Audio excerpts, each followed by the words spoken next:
Radio ESS 137, la radio des étudiantes et des étudiants de l'école secondaire Soulanges. Branche-toi avec nous.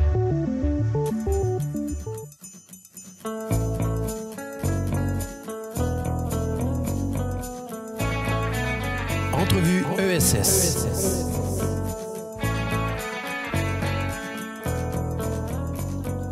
Bonjour tout le monde et bienvenue à Entrevue ESS. Je suis votre animateur, qui est Audrey Rupp, et aujourd'hui on va interviewer Marek Boudreau.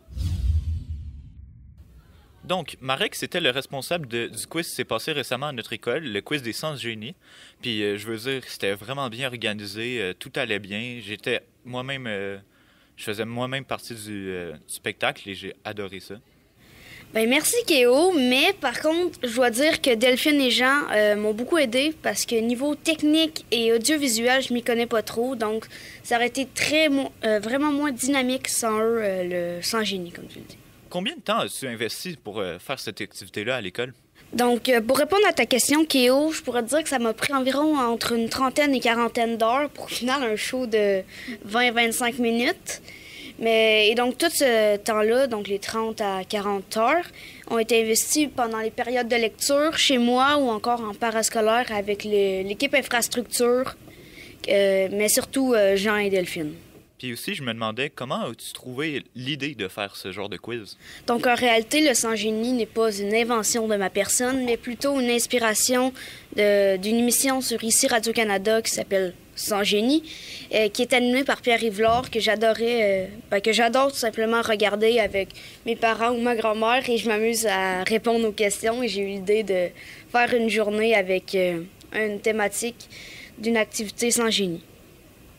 Puis, est-ce que tu as aimé l'expérience sur scène? Je pense que c'était ta première fois que tu animais, là. Donc, j'ai vraiment adoré l'expérience sur scène, car c'est la première fois que j'animais en solo. Car, pour reprendre tes propos, justement, c'est la deuxième fois que j'animais, mais la première fois, c'était pour le défilé de costumes d'Halloween, mais c'était avec Zoé Sans Souci.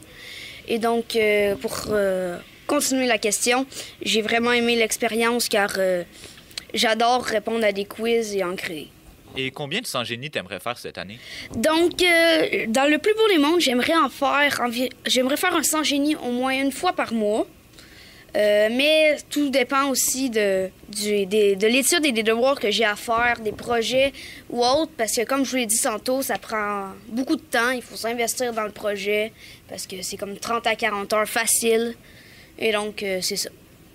Et aussi, je me demandais, est-ce que tu comptes animer plus à la salle Normand-Maynard avec d'autres événements ou tu préfères rester avec le sans-génie? J'aimerais bien sûr animer d'autres activités du comité étudiant qu'il organise, mais puisque je vais aussi travailler à la radio, que j'ai de l'étude des devoirs, mais aussi que je veux investir justement pour faire un sans-génie par mois, je n'aurai pas nécessairement le temps. Et évidemment aussi les autres activités que le comité organise, comme je l'ai dit, il y a donc d'autres animateurs qui peuvent l'animer aussi. Bon, ben merci Marek pour cette entrevue, c'était vraiment cool. Donc ça m'a fait plaisir de répondre à tes questions, Kéo. Et donc rendez-vous à la deuxième édition du Sans génie. J'aimerais aussi remercier bien sûr Delphine à la régie et l'école secondaire Soulanges de nous laisser faire cette émission. Entrevue ESS.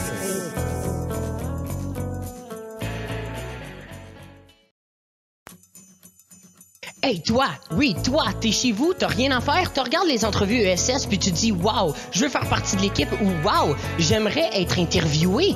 Viens nous voir, on va te poser plein de questions puis te lancer sur la scène internationale de Soulanges. Radio ESS 137, la radio des étudiantes et des étudiants de l'école secondaire Soulanges.